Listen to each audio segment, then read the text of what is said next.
Voilà, l'Euro est terminé. Après un mois de bonheur, l'Italie est sacrée championne d'Europe et je me suis dit que c'était peut-être le bon moment pour faire un top 10 des meilleurs joueurs de cette compétition. Bonjour à tous, moi c'est Enzo de BeFootball et bienvenue dans cette nouvelle vidéo.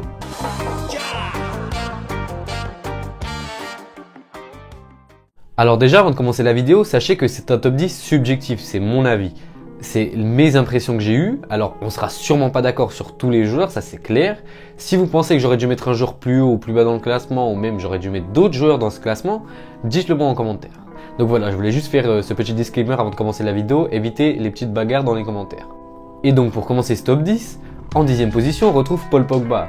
Alors certains aimeraient sûrement le voir plus haut, mais à mon avis, étant donné que la France est fait éliminer en 8e de finale, c'est la bonne place pour lui et si la France était allée plus loin dans la compétition, je pense qu'il aurait été plus haut dans le classement.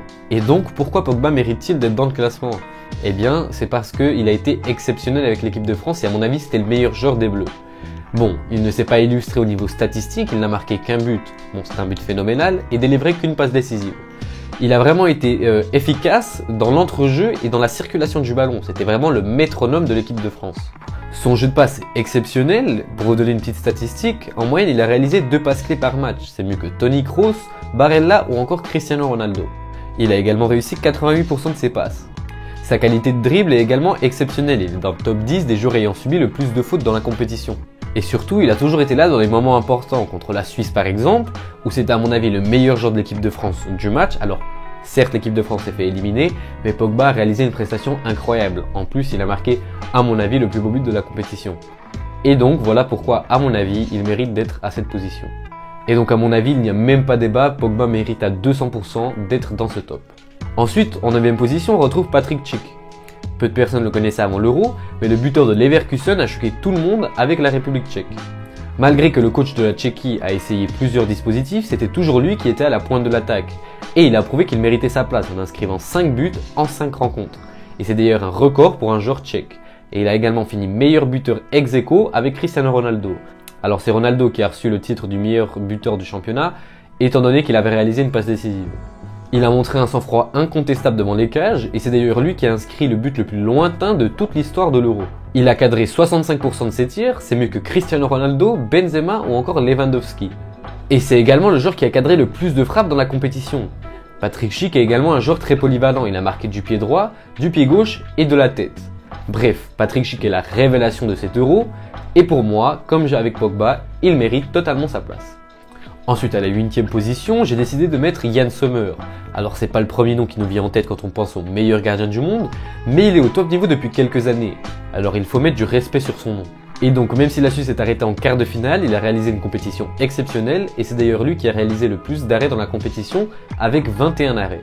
Il a été décisif dans toutes les rencontres, alors ok, il a pris énormément de buts et si je me trompe pas, c'est l'un des gardiens qui a pris le plus de buts, mais ça c'est pas forcément de sa faute.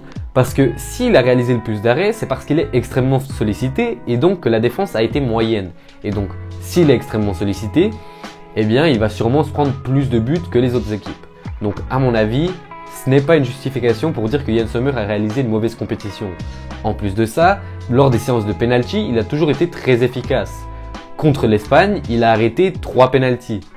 Ah oui, j'ai presque oublié de parler de la France, mais oui, il a arrêté le penalty décisif contre Mbappé. 7e position, Pedri. Alors, je sais pas si vous le connaissez tous, mais vous devez le connaître parce que, à mon avis, c'est vraiment l'avenir du football.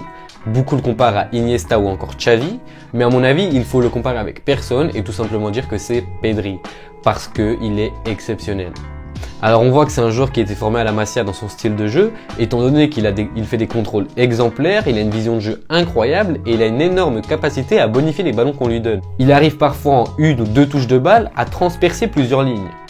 Et donc avec ses passes, il arrive à mettre ses coéquipiers dans des positions idoines pour marquer. Regardez sur cette action, à mon avis si Oyarzabal avait fait un meilleur contrôle, il aurait marqué et ça aurait pu changer tout le match. Et pour ce qui est des statistiques, ce n'est pas fameux, il n'a ni marqué ni offert de passes décisives. Mais c'est beaucoup dans l'entrejeu qu'il s'illustre. Et bien sûr, il aurait pu faire beaucoup plus de passes décisives si ses coéquipiers avaient montré plus de finition à la fin des actions. Et donc, si maintenant je rentre dans la partie statistique avancée, il a réussi 429 passes sur 467 et ça fait un taux de réussite de 93,2%. C'est également un joueur qui touche beaucoup le ballon, c'est le 3e joueur ayant couru le plus dans cette compétition, et ça prouve vraiment qu'il participe au jeu, qu'il court partout, qu'il est à l'attaque, à la défense et dans l'entrejeu. Et c'est d'ailleurs pour ça qu'il a été élu meilleur jeune joueur de l'Euro. Ensuite, à la 6e position, j'ai mis Damsgaard. Alors on aurait pu penser que pour lui ce serait compliqué de remplacer la légende Eriksen, après ce drame bien sûr, mais non, il a montré qu'il était exceptionnel, il était là dans les moments décisifs. C'est d'ailleurs lui qui a marqué le but sur coup franc contre l'Angleterre. Et surtout, il a fait un Euro exceptionnel digne d'un joueur d'expérience et pourtant il n'a que 21 ans. Alors il a joué à plusieurs positions avec le Danemark, mais il a principalement joué en milieu offensif avec Martin Braithwaite. Donc c'est compliqué de jouer avec un monstre comme ça à côté de lui. Ça peut faire peur, se dire qu'on n'est peut-être pas à la hauteur pour jouer avec un tel GOAT, si je puis dire, à ses côtés. Mais il a su prouver qu'il avait quand même le niveau. Excusez-moi pour cette blague, mais j'étais obligé. Il a une très bonne qualité de dribble et une très bonne qualité sur coup franc. Et là, comme je vous l'ai dit avant, il l'a prouvé face à l'Angleterre. C'est d'ailleurs, si je ne me trompe pas, le seul joueur de l'Euro qui a mis un but sur coup franc. Et en plus, c'est pas un coup franc comme ci comme ça, c'est un coup franc incroyable. Et justement, il a également une qualité de frappe exceptionnelle, en tout cas sur ses tirs de loin. Il a une puissance phénoménale. Et donc personnellement, ça a été très dur pour moi de faire ce classement, j'aurais aimé le mettre plus haut, mais vu les joueurs qu'il y a au-dessus, c'est vraiment la crème de la crème, si je puis dire. Mais donc voilà, pour moi, il mérite quand même cette place de 6e sur ce top 10. Et honnêtement, pour moi, alors comme je vous l'ai dit avant, Pedri a été élu meilleur jeune joueur de la compétition, mais si Pedri n'existait pas, ça aurait vraiment été Damsgaard. On entre maintenant dans le top 5 et comme je vous l'ai dit, maintenant c'est vraiment le top niveau. Et donc en cette 5e position, on retrouve Spinazzola.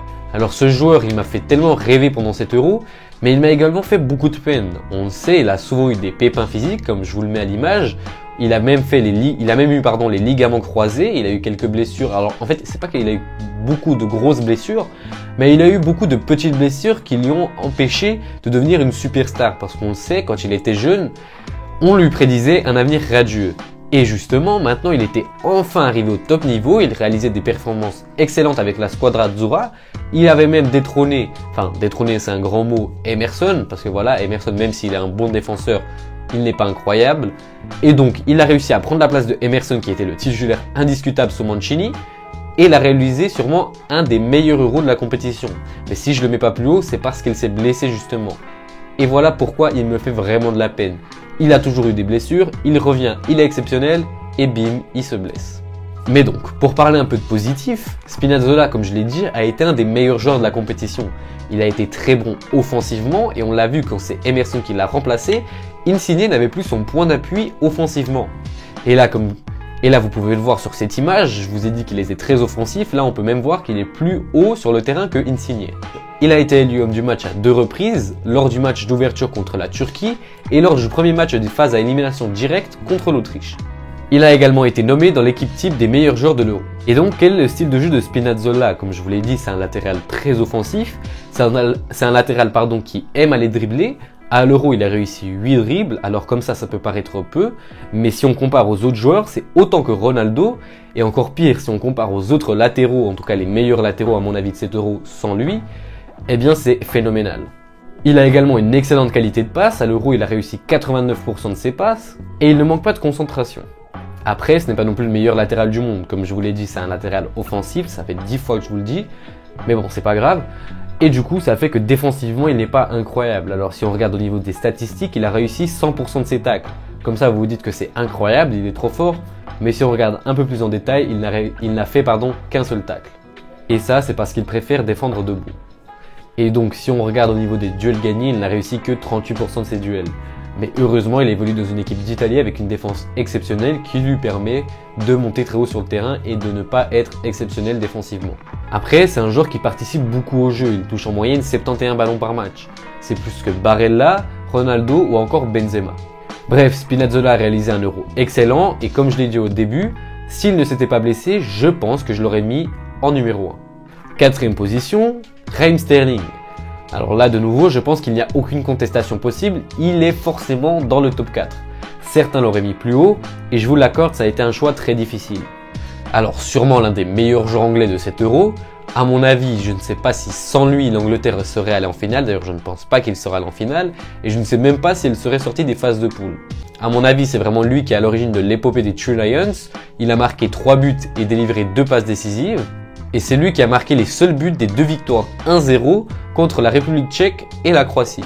Et justement, jusqu'à la 86e minute contre l'Allemagne, c'était le seul joueur qui avait marqué pour l'Angleterre pendant la compétition. Il a montré une excellente qualité de dribble et de percussion, et d'ailleurs la plupart des actions offensives dangereuses de l'Angleterre venaient de lui.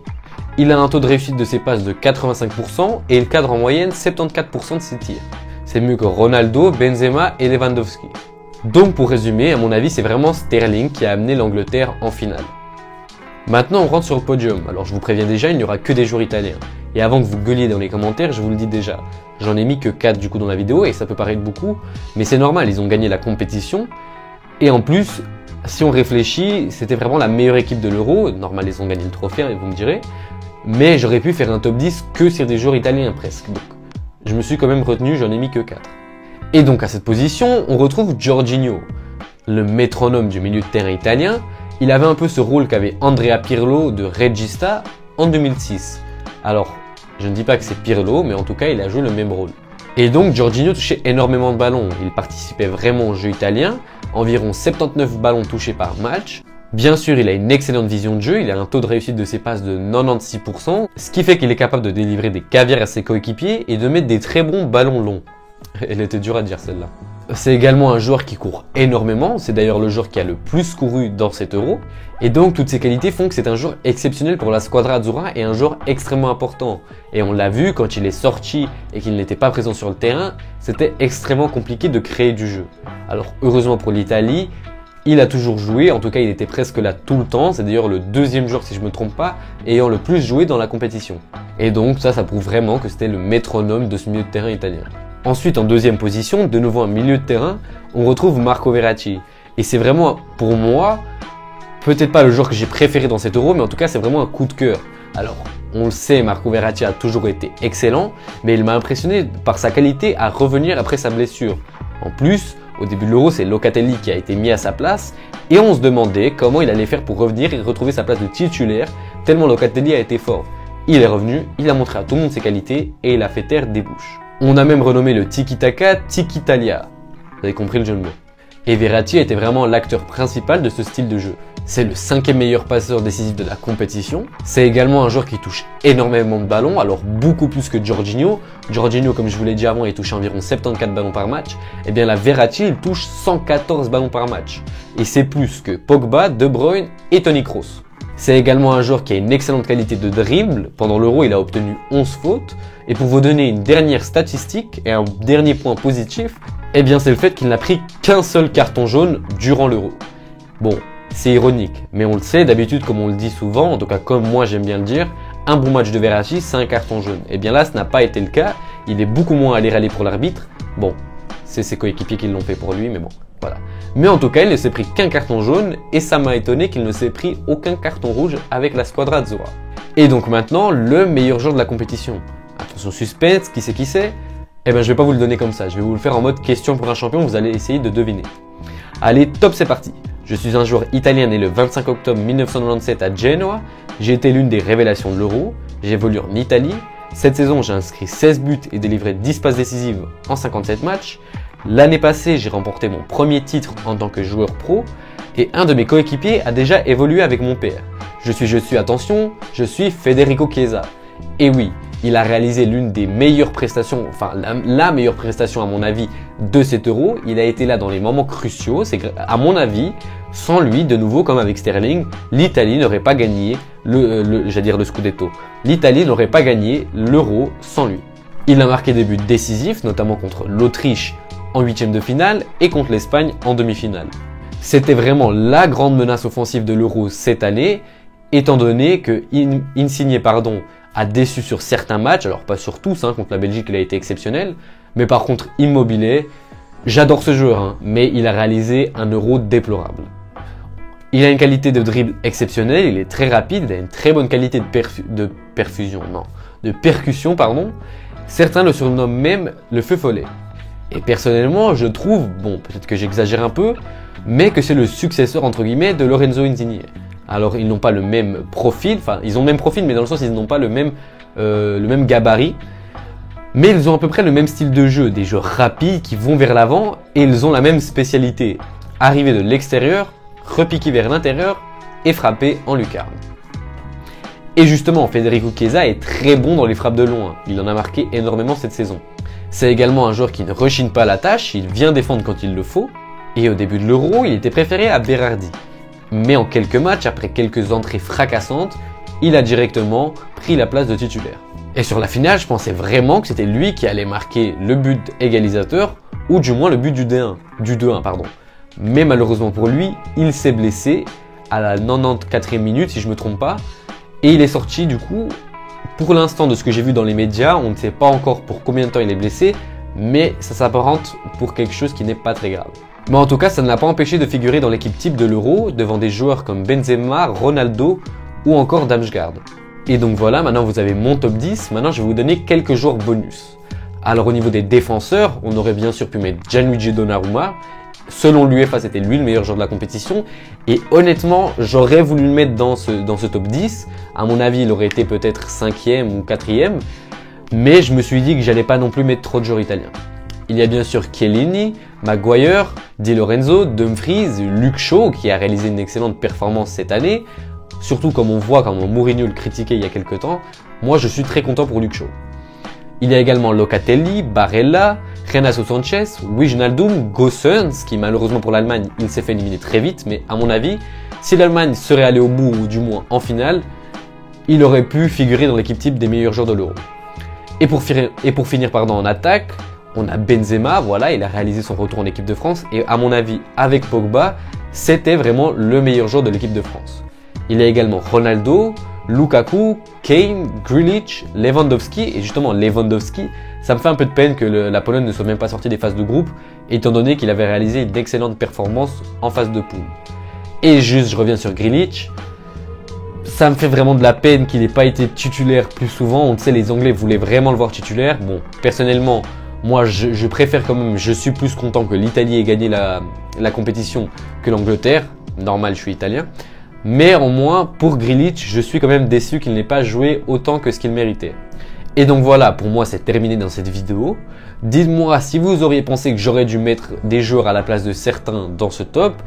Si peut-être j'aurais dû mettre des joueurs plus haut ou plus bas. Dites-moi tout ça dans les commentaires, j'y répondrai avec plaisir. Et n'hésitez vraiment pas à commenter, moi je prends vraiment beaucoup de plaisir à vous répondre. Alors, j'ai que quoi, 130 abonnés à peu près, donc je ne suis pas une superstar, hein. J'ai pas beaucoup de commentaires, mais je prends beaucoup de plaisir à échanger avec vous. Et donc, n'hésitez pas à liker, à vous abonner et à partager, ça c'est un petit bonus, voilà. Mais bref, je vous dis à la prochaine pour une nouvelle vidéo. Allez, ciao!